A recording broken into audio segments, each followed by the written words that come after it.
Good afternoon, everyone, and welcome to our Arizona Small Business Town Hall. Thank you so much for joining us today. My name is Jevin Hodge. I'm your candidate for the Maricopa County Board of Supervisors in District 1. Right here behind us, District 1 includes South Scottsdale, Tempe, West Mesa, Ahwatukee, Chandler, Gilbert, and Queen Creek. We are excited to be here today to discuss the vital importance of investing in our local economy and to take a deeper understanding of the roles that it plays in the role that our local businesses play in our local economy. Today, we are joined by an expert on this issue, one of the nation's best, and we have him right here in Arizona, Mr. Thomas Barr. Tommy Barr is a very good friend of mine, and we are delighted to have him today. Thomas is the executive director of Local First Arizona, the largest coalition of local businesses in North America. He advocates for a strong local business community that contributes to building vibrancy, equity, and prosperity across the state. A proud Arizona native and Arizona State University graduate, Thomas leads the business coalition of Local First Arizona by advocating for economic and cultural benefits provided by building strong local economies. Ladies and gentlemen, I have to tell you, it is a delight to have Thomas here with us today. He is a wealth of knowledge on these issues, and let's get it going. Thomas, thank you for having us today. Thank you for joining us today. Yeah, thank you for having me today. I'm excited to be here. We appreciate you. So let's kick this off right. Tell us a little bit about you. Don't be shy. Tell us about who Thomas Barr is. Yeah, you got it. So those that know me know that I am not shy to say that I'm an Arizona native. I'm one of the many few out there. People don't native Arizonans actually only make up a third of our population in the state. So it's proud of, because for a very long time growing up here, going to grade school, high school, college, what have you, youth will stop not wanting to wait until they could leave the state. We had a very different sense of pride in our place in Arizona. Years ago, people didn't wear shirts that said Arizona on this place. And so growing up here was very interesting, being someone who actually was proud of being from here. So born and raised, I've grew up in the West Valley High School in downtown. Lived in Tempe for the last 16. So I've seen every bit and piece of valley in the state of Arizona. And for the past 7 years, I've been working at Local First Arizona, and moved into my position of executive director 2 years ago, leading the business coalition. Like you said, Jevin, we represent over 3,000 businesses across the state. My passion is in economic justice, for building more local wealth for the small business community in Arizona, and with my passion for states. I just believe it's incredibly important that we send local businesses in our economic development conversations, rather than just using them as an afterthought once we made all of our plans. So super happy to be here today. I'm proud of the work that I do. Yeah, and we're proud of you, Thomas. We're very proud of you. Tell us a little bit more about Local First Arizona. It's the largest, to my knowledge, it's the largest coalition of businesses and local businesses in North America. Tell us a little bit about the resources that are offered and what your membership base is made up of. Yes, so Local First Arizona was started in founder Kimber Lanning. A lot of people know her name around town. She, just got off on a press conference with the governor, talking about the work that we're actually doing for the small business community during the COVID-19 crisis right now. So Kimber started Local First Arizona 17 years ago for two main reasons. One was to build more sense of art here, and second, level the playing field development strategies amongst our cities, counties, and the state. And so we started as a buy local years ago, and grew that to be the largest local business coalition in the country. We represent businesses across the state. We're not just in Phoenix. We represent rural communities. We have teams in Tucson, Mesa, Flagstaff, and teams that travel to all the rural counties throughout Arizona. And at the core of what we do is we provide a voice, we provide resources, we provide education, we provide ideas, opportunities for Arizona's small businesses in a way um, that no other organization really does. What we do, the for local businesses to be at the center of economic development conversations. And in this time that we're in, it is ever more prevalent that continue to address the need small business assistance, support, and lift them up as the true businesses that small businesses make up 94% of firms and it's not they may not be the businesses you see every we can all think of the local restaurant. There are many of those and we provide support to all of those, but a lot of people forget that the businesses that those businesses do business with, the accountants, the payroll service providers, the printing companies, the caterers, you can go down the list. There's all these secondary jobs that you never hear about, and they're only produced and sustained through us doing business with local businesses, right? So we've been centered around that message for 17 years and continue to build and grow education, resources, and advocacy work for Arizona small businesses across the whole state.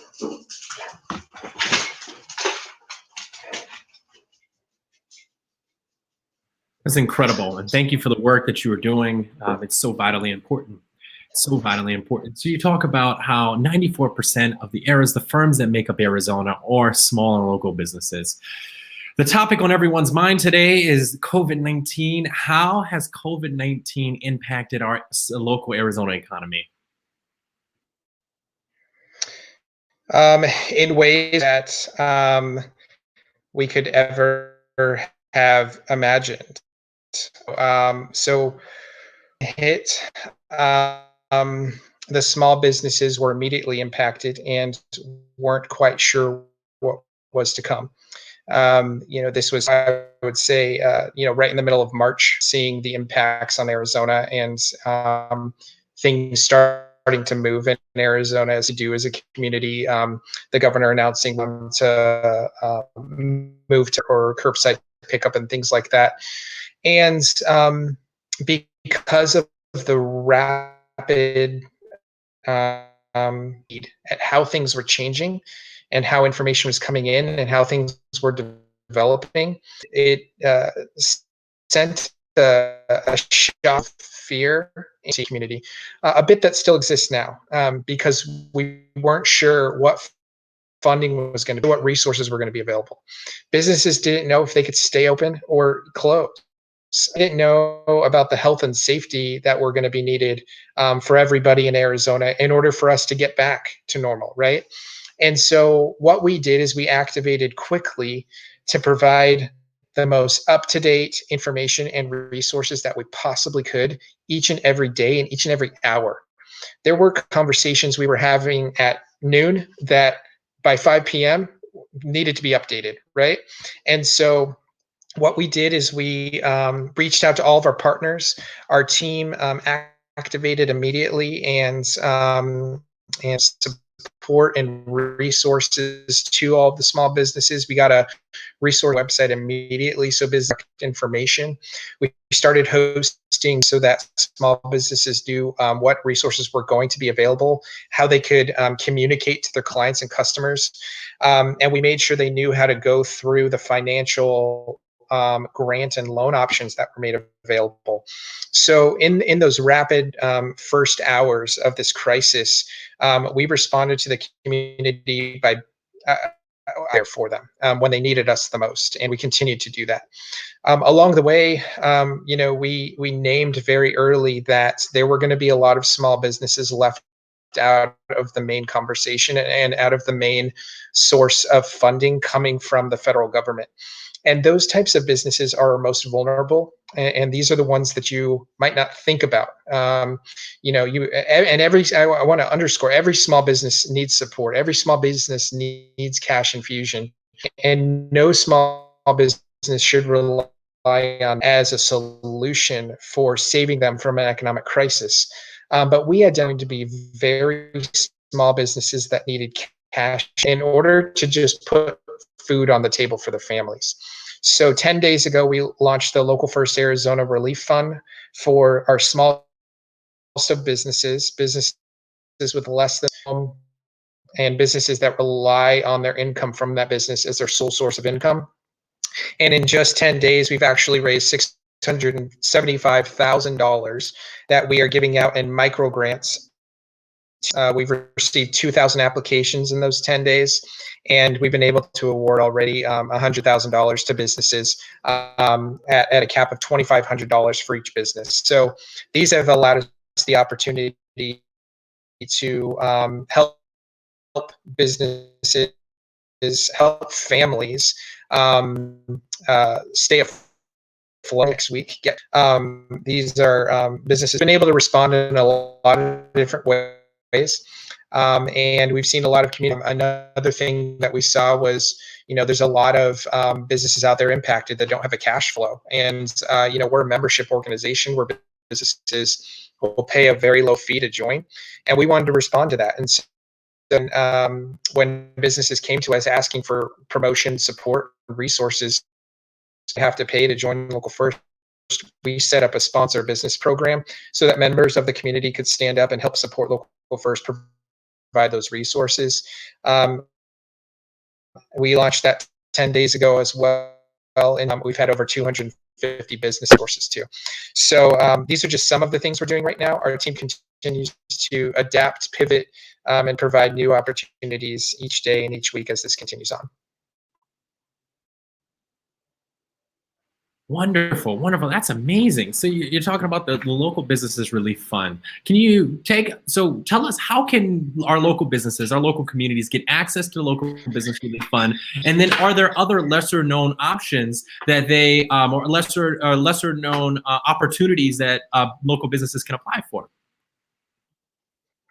If you are in that category of those businesses, you can go to the Local First Arizona website. It's just localfirstaz.com.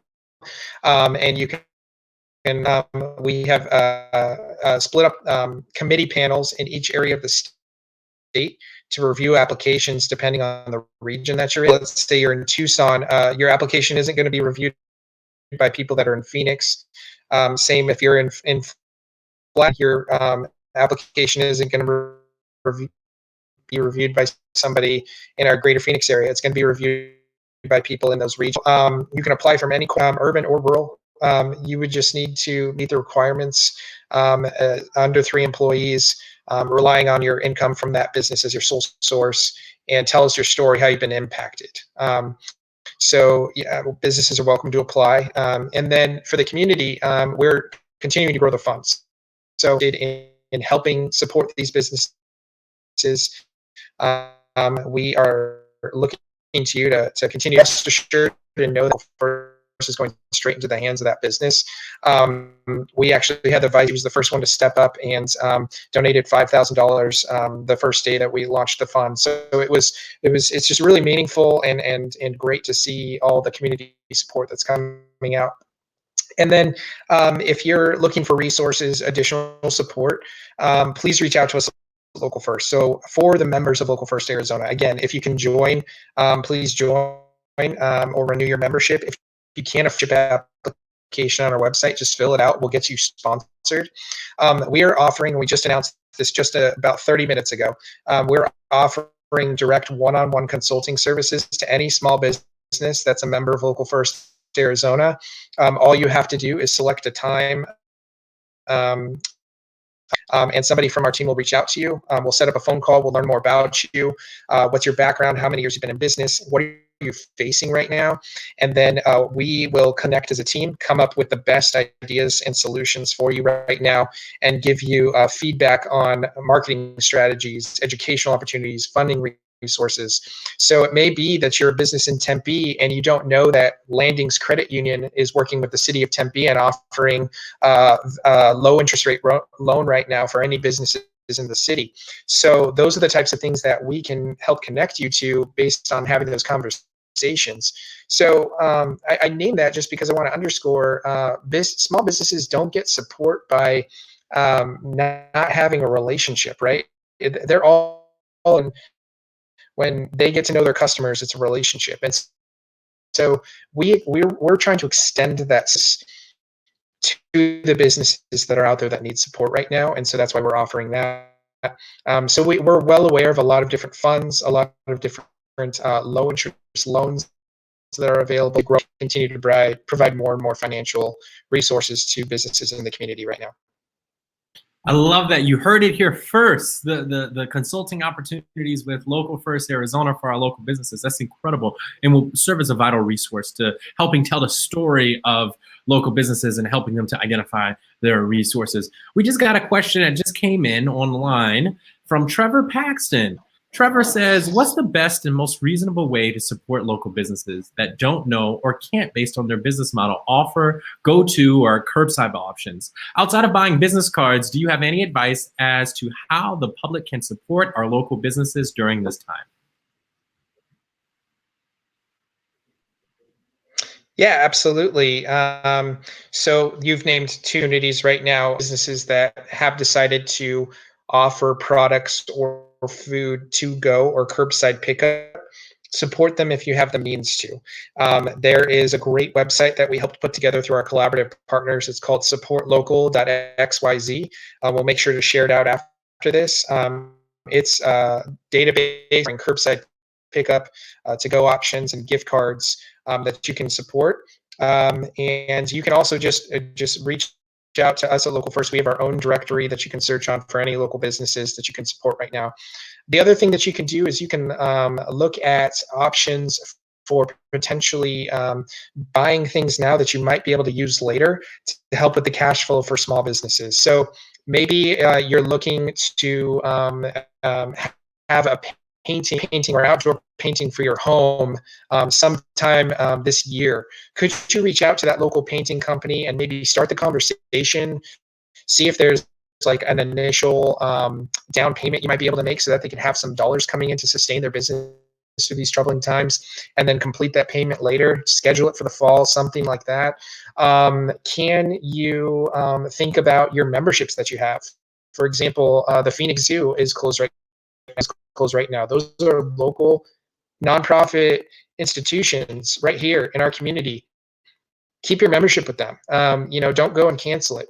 Think about all those things that you may pay for, that you're not frequenting, that you're not doing right now. How can you support a local business with it?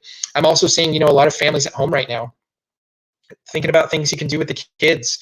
Can you figure out a local business that's maybe offering some digital workshops? Maybe that's framing or woodworking or painting or something like that. Seek out those businesses, see how you can support them. Maybe you're looking to do a backyard project for starting a garden or doing composting or planting or something like that. Why don't you reach out to a local nursery, see if there's a pickup option or a delivery option for the tools that you might need. So it's going the extra mile for the businesses that go the extra mile for us all the time. I love that. I love that. And being that our local economy is the backbone, it's so important that we are doing all that we can to promote. The simple thing is sharing or liking the page of some of our local businesses and promoting them is going to go a long way. So let's be sure to do all that we can. If we have some of our favorite local businesses, drop them in the comments below so folks can see their favorite coffee shop, their favorite place to eat, or their favorite place to do business, so that we can continue to promote and share the stories of some of our local businesses. So we received this question earlier, Thomas, with regards to the stimulus checks that are being discussed right now at the federal government. How do you believe that the stimulus checks will impact the local economy? So I'm assuming you're talking specifically about the stimulus checks for individuals and families. I mean, they're needed. They're much needed. They're needed for a lot of people right now, and I think there's people that need them more than others. And so I think that we need to collectively come together as a community. And if you maybe aren't in the immediate needs, think about where you might be able to support businesses in the community? Can you support a nonprofit that needs support right now? Or maybe you have a neighbor or somebody in your family that could help, that could use that support right now, right? And so it's, again, in these challenging times, not just taking, but thinking collectively as a community, how we can pull together, how we can make sure that we all get through this, and being mindful of those that need support through this time as well. Now, to kind of bridge that over to the support that we know is been set out there from the federal government for small businesses. Recently the CARES Act was put through, which allows small businesses to apply for the loan fund through the Small Business Administration. And a lot of businesses in Arizona are doing so. So if you have not applied yet, we are encouraging you to do so. Please go do that. And part of that process is that we know now through the CARES Act that your payroll and your rent can be forgiven on that loan. So we encourage everybody to go through the process. You can even turn down the money later if you determine when the loan is offered to you that you don't want it. So go through the process, get in line, get your application in. Additionally, we know that programs loan is taking off, and applications are being accepted through the banks. That process has been very frustrating for a lot of businesses. It's been a lot of conflicting information. There's been a lot of uncertainty regarding where to go, who to. And so we know that our community banks are actually, a lot of them are stepping up and responding to that right now. We have Desert Financial Credit Union that in just a day or two will actually be becoming SBA certified, and they're going to be opening up accounts to non-members, which is going to be a lifesaver to a lot of businesses. For example, Wells Fargo is already closed accounts. Even if you're have an account with Wells Fargo, you can't apply for the PPP loan with them. Bank of America has put out a lot of misinformation over the last several days, and so those types of things happening shows the difference between a large non-local company and the care they show for the community versus a community-based company like a local bank, and how they're stepping up and showing support where support is needed right now. And so we hope that through this time and through this process, a lot of those things will get resolved. We're taking in stories from businesses as they're going through these processes, and we're sharing them with our representatives. I just had a great call with Congressman Greg Stanton last week and talked to him about a lot of these issues. And, he's naming that when they go back to Washington to write these new set of bills, they're going to make sure that all of these issues get addressed, so that when they come back and offer more relief to the community, which we'll need, there's not people left out of the picture and there's not so many problems. So I know that they're working on that. And then, we're talking to the governor's office, and we're making sure that they're aware of these different issues too. So we've been able to get things done, like keeping farmers markets open so that people can use their SNAP and WIC benefits at farmers markets to buy healthy local food. We've helped through the governor's office make it possible so that restaurants and haul in to-go containers that people could purchase. The governor also just announced another executive order today that helps make it easier for restaurants to operate as mini grocery markets right now.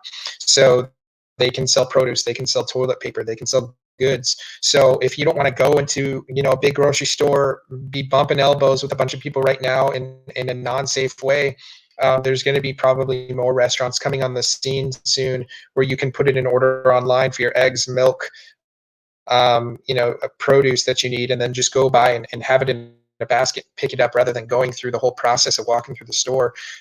So, what you're seeing is entrepreneurship. You're seeing businesses rise up to the challenge of the times. You're seeing them think of creative solutions and offer creative solutions for the community, not just because they have to. It's because it's what they do all the time. They're creative thinkers. They're the hardest workers out there.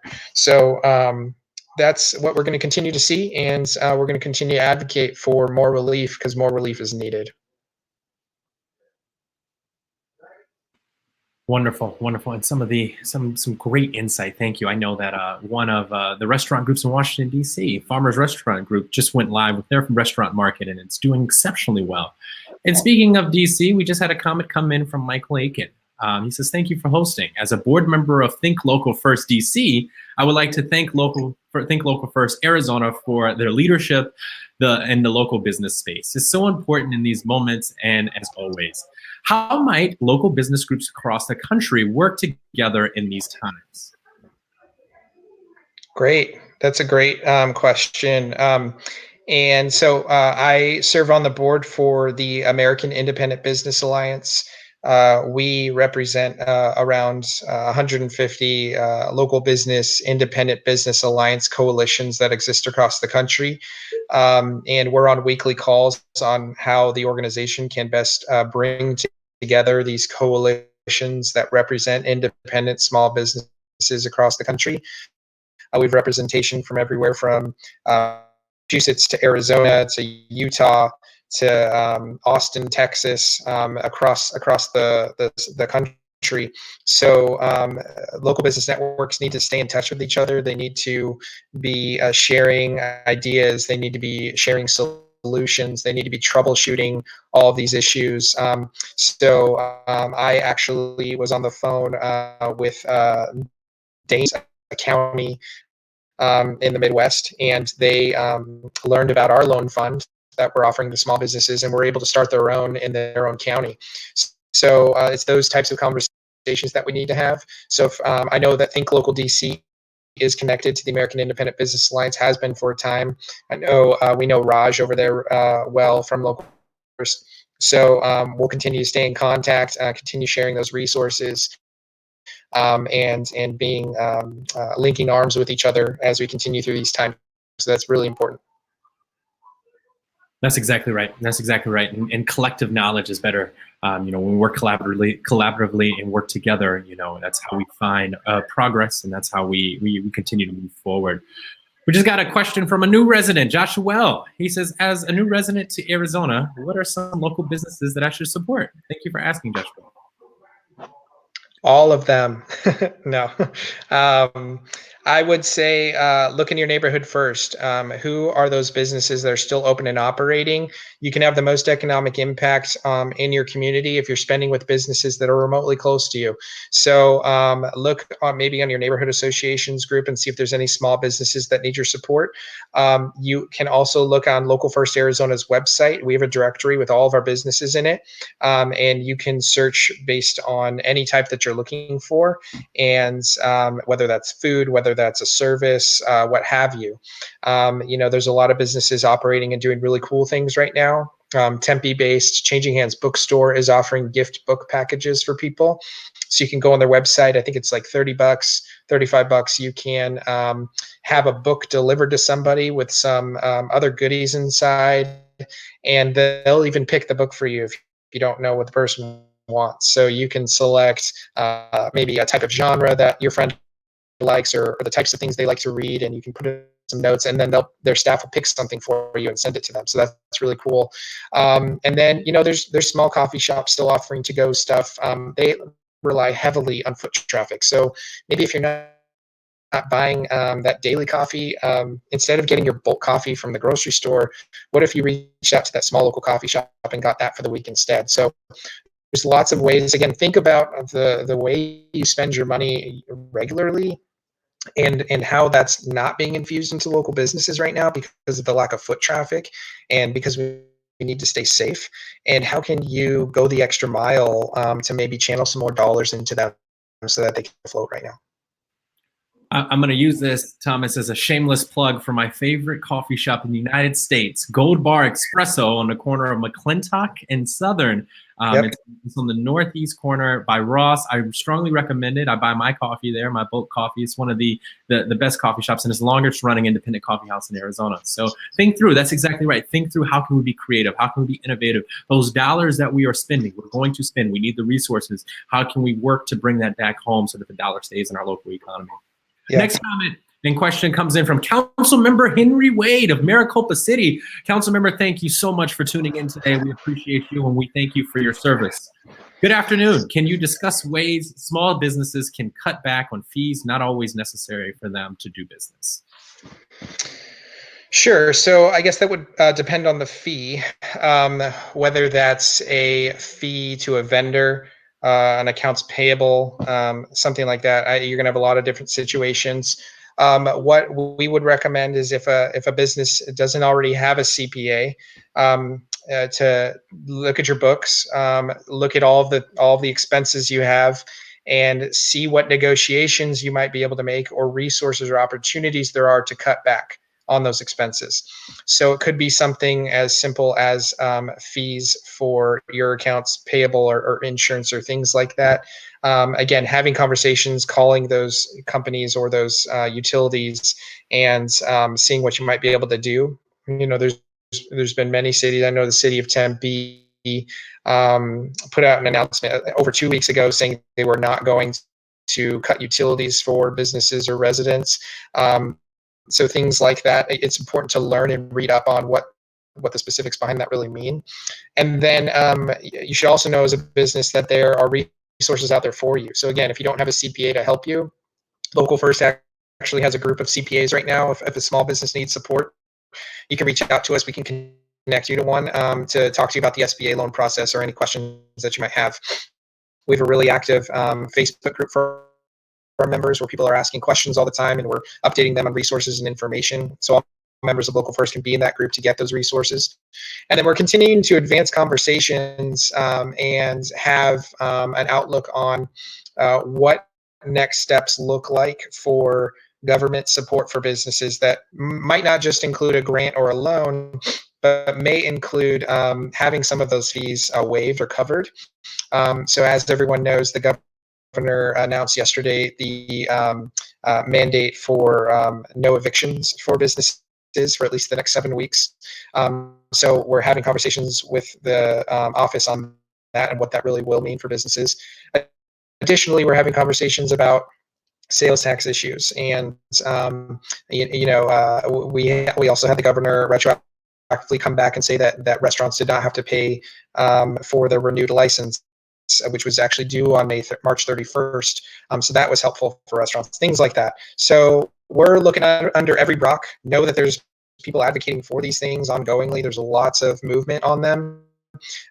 It may seem frustrating that they don't all get taken care of swiftly at one time, but there has been progress. There is progress, and there are people advocating for you, and we're right there with you. So as you're experiencing issues or things, make sure we know about them, so that we can be advancing them and elevating them and figuring out ideas for how to navigate them with you. So you're always welcome to reach out to our team and share. Wonderful. Wonderful. That's great.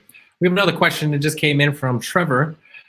Do you have any insight as to how small local nonprofits that might be struggling to keep their doors open can access funds from the CARES Act quickly and efficiently? Excuse me.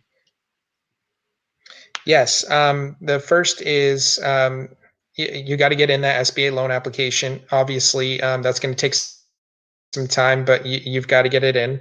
The second is look for local financial resources for funding for nonprofits. The Arizona Community Foundation has a fund for nonprofits. Nonprofits can apply for. This can cover operational expenses, payroll. It's pretty open for the nonprofit to be able to have.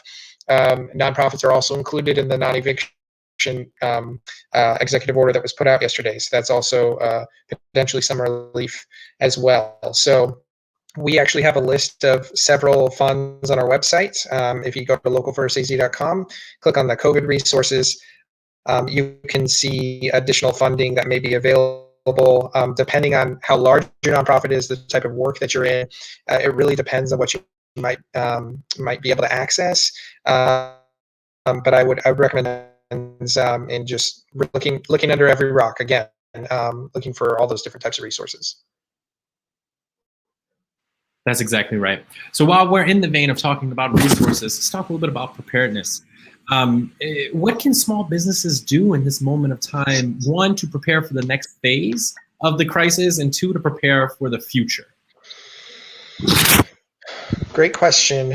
Um, so we are being very proactive behind helping our businesses plan long term. And what I mean by that is we have received, information that we are at a stay-at-home order, stay home, stay safe order from the governor's office for this month. Um, but as a business owner, as a business leader, it's much, much further than that. And some of the thoughts that we've been putting together with some of our partners is that you should really be trying to plan to get to October. Because in the event that this takes longer for us to get back out in society functioning again like we did before, things won't necessarily be like they were before. But we want businesses to at least be prepared for the worst and hope for the best along the way. So this includes looking at your funding strategies. This includes looking at new markets available for you to potentially move your business into. This starts with a brainstorming session. Put a whiteboard up, put a paper down, write down any idea you could possibly think of how you could serve the community through your business. We've done this for a few businesses. Every Thursday with a local partner, Tyler, we have a webinar. It's free for any small businesses. You can hop on any Thursday at noon, and we just troubleshoot ideas with businesses. We talk about ideas that you can have, and it's important to do that because we've had a lot of businesses venture into new markets, identify going right now, get in front of, and take advantage of some really cool opportunities to get some cash flow coming in. So, for example, we had Think Graphics and Printing in Tempe. They one of their manufacturers for their supplies got them some safety masks that they could distribute to them. So now they're printing designs on the masks and selling those. Not something that they've ever done before, right? They're in the business of postcards and business cards and banners and flyers. But they've shifted, they've pivoted, right? They've had to do that. And so you've got to identify different opportunities like that. I think now we have at least five or six distilleries in Arizona that have shifted from just making alcohol to making hand sanitizer. Oso Brewery is getting hand sanitizer to Banner Health Centers. Adventurous Stills distillery in Tempe. I'm not trying to be biased with all my Tempe businesses. I just have tons of examples of them right now, I guess. They are offering hand sanitizer in packs that you can buy for $10 from them, and they're looking to get little pop-ups set up in grocery stores and coffee shops throughout the valley that you could buy them from too. So I give those examples because that's how you have to be thinking if you're a business owner. You have to throw everything against the wall. Those ideas might not save your business, but they're in your control, right? And there's a lot of things that aren't in your control. So focus on what's in your control, get in your loan applications, look for financial resources, and then see what types of markets you can get into as a business owner that could get some cash into your business. That's incredible, Thomas. That's absolutely incredible. Thank you so much for providing that insight. I want to take this moment right now to thank our viewers. Thank you, everyone who's tuning in right now. We truly appreciate you. Thank you for the questions. To our elected officials, I know that we have Councilmember Henry Wade. Thank you for joining. President Burdetta Hodge. President Devin Del Palacio, thank you so much for joining in and being part of our town hall today. And Thomas, it is always okay to talk about East Valley businesses. Of course, this is District 1 here.